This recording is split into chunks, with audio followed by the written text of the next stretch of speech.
দেবতাদের মধ্যে সবার শ্রেষ্ঠ যেমন বিষ্ণু, দেবানাম অচ্যুত যথা। আচ্ছা, দেবতাদের মধ্যে বিষ্ণু শ্রেষ্ঠ কেন, কে বলতে পারে? আজকে মজার সব কথা বলবো। শিব ঠাকুর শ্রেষ্ঠ হলো না, ব্রহ্মা শ্রেষ্ঠ হলো না, ব্রহ্মা বিষ্ণু মহেশ্বর এই তিনজনই তো প্রধান। তাহলে ব্রহ্মাকে 1 নম্বর দেবতা বলা হলো না, শিবকেও কিন্তু দেবতা হিসেবে 1 নম্বর বলা হচ্ছে না, বিষ্ণুকে বলা হচ্ছে কেন? শুনে রাখুন, ব্রহ্মা বিষ্ণু মহেশ্বর তিনজনের মধ্যে বিষ্ণু হচ্ছে সব থেকে বেশি সহ্য শক্তির অধিকারী। আর সহ্য শক্তি পৃথিবীতে যার যত বেশি, সে হচ্ছে তত শ্রেষ্ঠ।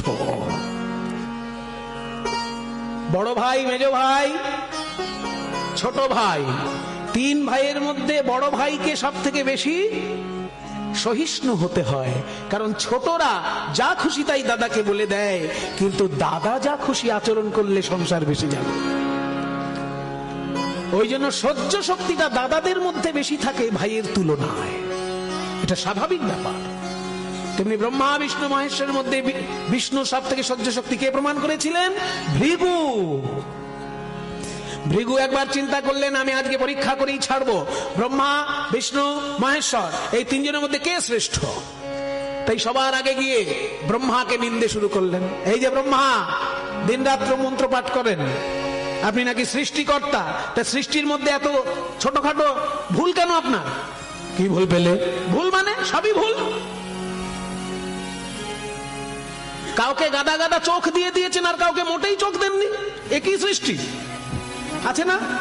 এই জগতে এমন জীব আছে তার চোখই নেই, নাম করুন দেখি। বাহ, জীবন বিজ্ঞান পড়েছেন, জীবন বিজ্ঞান এগুলো পাওয়া যায়। চোখই নাই, অথচ সেই জীব, তার নাম হচ্ছে কেঁচো। আবার এমন জীব আছে তার গাদা গাদা চোখ নিয়ে ঘুরছে, যেমন আরশোলা। আরশোলার থেকে পুঞ্জাক্ষী। জীবন বিজ্ঞানের পাতা খুলে দেখবেন, গাদা গাদা চোখ, এক পুঞ্জ, অনেকগুলো চোখ নিয়ে আরশোলা ঘুরছে, ওই জন্য ওকে বলে পুঞ্জাক্ষী। তাহলে কেঁচোর চোখই নেই, আবার আরশোলার গাদা গাদা চোখ, এটা আপনার কি সৃষ্টি? ব্রহ্মা রেগে গিয়ে আগুনের পিণ্ড ছুড়ে দিলেন। যাক, তাহলে কাজ হয়েছে ওষুধে। এবার গেলেন শিব ঠাকুরের কাছে। এই যে মহাদেব, কে তোমাকে দেবাদিদেব মহাদেব বলে? হ্যাঁ, বাঘের ছাল গায়ে দিয়ে বসে আছো, একটা কাপড় হলো? ছি ছি ছি ছি ছি ছি ছি, জামা কাপড় ঠিক নেই, বাঘের ছাল গায়ে দিয়ে বসে আছো, গায়ে ছালের মধ্যে যদি জল পড়ে কিরকম দুর্গন্ধ ছাড়ে। তুমি একটা দেবতা, সারা গায়ে ছাই মেখে বসে আছো, হাড়ের মালা, সাপের মালা, আর ওই বাঘের ছাল, এই তুমি দেবতা? যেই না নিন্দে করেছে, শিব ঠাকুর রেগে গিয়ে ত্রিশূল ছুঁড়ে দিয়েছে। একদিকে আগুনের পিণ্ড ছুটে আসছে, একদিকে ত্রিশূল ছুটে আসছে। ভৃগুমুনি দেখলো আমি তো গিয়েছি, শেষকালে বলল বিষ্ণুকে পরীক্ষা করবো, ওকে যেন পরীক্ষা করে তবে মরতে পারে। তো দেখে কি, পরীক্ষা কাকে করবো? সে তো ঘুমোচ্ছে সাপের বিছানা তৈরি করে, বিরাট এক মোটা সাপের বিছানা তৈরি করে। হ্যাঁ, বিষ্ণু ঘুমাচ্ছেন। আরে বাবা, যে ঘুমোচ্ছে তাকে আর কি নিন্দে করব? এই জন্য রেগে গিয়ে ভৃগুমুনি একদম বিষ্ণুর বক্ষে পদাঘাত করে। বিষ্ণু বক্ষে চরণ চিহ্ন, বিষ্ণু বক্ষে চরণ চিহ্ন, কপালের লেখা কে খণ্ডা,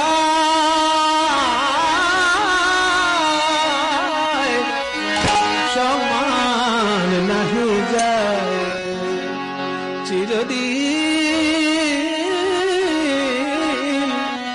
কাহার সমান নাহি যায়। কেমন? তাহলে বিষ্ণু হচ্ছে একজন শ্রেষ্ঠ দেবতা, তার বুকের মধ্যে পদাঘাত। বিষ্ণুর হাতে কিন্তু সুদর্শন চক্র ছিল, আর একটা হাতে গদাও ছিল। তিনি সুদর্শন ছুড়লেন না, গদাও ছুড়লেন না, কি করলেন? ভৃগুমুনির দুটি চরণ বুকে জড়িয়ে ধরলেন, বললেন, হে মুনিবর, আমরা দেবতারা পূজা পাই কেন জানেন? আপনাদের মুনি ঋষি সাধনা করেন, তাই দেখে লোকে আমাদেরকে পূজা করে। আপনারা যদি আমাদের মহিমা মানুষের মধ্যে প্রচার না করতেন, তাহলে আমাদের পুজো কে করত? আমার এই হৃদয় বড় কঠিন, আপনার চরণ বড় কোমল, আপনার ব্যথা লাগেনি তো? যখনই এই কথা বলেছে অমনি ভৃগুমুনি বললেন, বিষ্ণু তুমি বলছো কি?